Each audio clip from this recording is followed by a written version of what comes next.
Hey Cornerstone. Well, we have finished up our 8-month study of the book of Romans, and we will be spending this summer in Proverbs.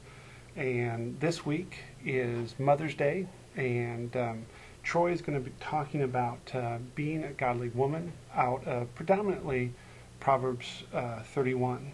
And I was fortunate enough to marry my godly woman almost 24 years ago, and so I'm going to lean on that relationship as we talk a few minutes about how we should lead our connection groups as we talk about women and Mother's Day.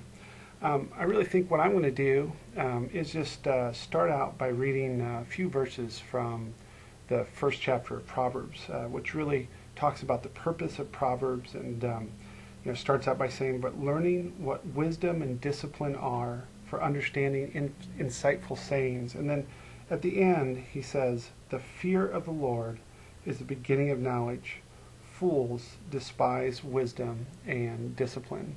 And so I think what's really going to be important for us as we go through this study of the book of Proverbs is to understand that the fear of the Lord is the beginning of wisdom, and for us to remember what we learned in the book of Romans, and that how the study of the gospel in the book of Romans is so important, and that the goal this summer is not to end up to be more wise, but simply to be more godly. So I would talk just a little bit about Proverbs and what the purpose is. And we, as a teaching team, are going to work very hard. We're going to work. Let me change to the chapter 31 here. But we're going to work very hard to remember that wisdom is not the goal, but somehow we need to remember that Jesus is the end of the goal, really what we're taught in the book of Romans. And so as you study, Troy is going to be, I think, focusing predominantly on chapter 31, verses 10 through the end of the chapter. And, as I'm reading it, really kind of a great summary verse is chapter 30, and which says, charm is deceptive and beauty is fleeting, but a woman who fears the Lord is to be praised. And a common complaint of Proverbs 31, and I think a common complaint of really women in our culture, is when they read this chapter, they don't feel better about where they are, and they really feel worse about where they are in God. And the Proverbs 31 woman is pretty incredible. And so I think it would be good to really draw our minds to that verse number 30, where again it says, charm is deceptive and beauty is fleeting, but a woman who fears the Lord will be praised.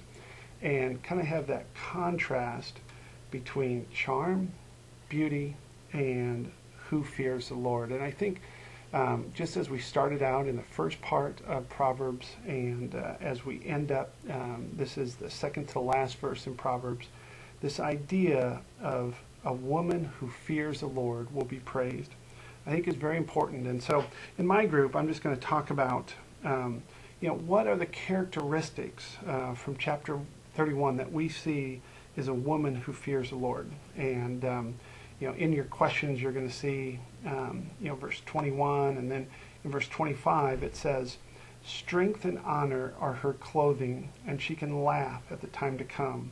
And so really this idea that this woman, this godly woman that's described in 31, isn't anxious about the future. I think that's so important. I think women in our culture can become so anxious about what's going on in their lives and what's going on around them and with their children, that they forget that, really this ability, when you fear in God, this anxiousness is released. And so talk about that. Verse 26, it talks about, she opens her mouth with wisdom, and loving instruction is on her tongue. And really this idea that this godly woman has practical wisdom. She knows how to give this loving type of instruction. Verses 17 and 25.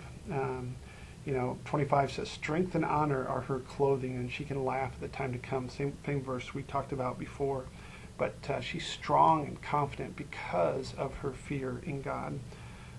Verse 11 to 12, the idea that she doesn't live for herself. She doesn't only live for herself and her children, but she lives for others. She lives for family and others around her. And so I think oftentimes it's really easy for women in our culture to be self-focused and, sort of her and her family, but for us to look around us. And so, we're going to focus on that in our group, and also this idea of, why does verse 30 contrast this idea of charm and beauty and one that fears God. And oftentimes, what our culture values is beauty and charm. And I think a lot of times women will buy the lie that that is the way that they will be satisfied, and that is the way that they will be fulfilled. And but we know as Christians that the fear of God is the only way that they're going to be fulfilled. And finally, just the idea that a woman who fears the Lord will be praised. I really think those of us that are around women that are trying to be godly women and are trying to fear God, we need to learn to praise those things that we see of the women in our life that are going in that direction. Children, we need to praise our moms when we see them doing the right things. I know I, for one, don't always do a great job of that. So honor your mothers and your wives on this Mother's Day, and really enjoy your group.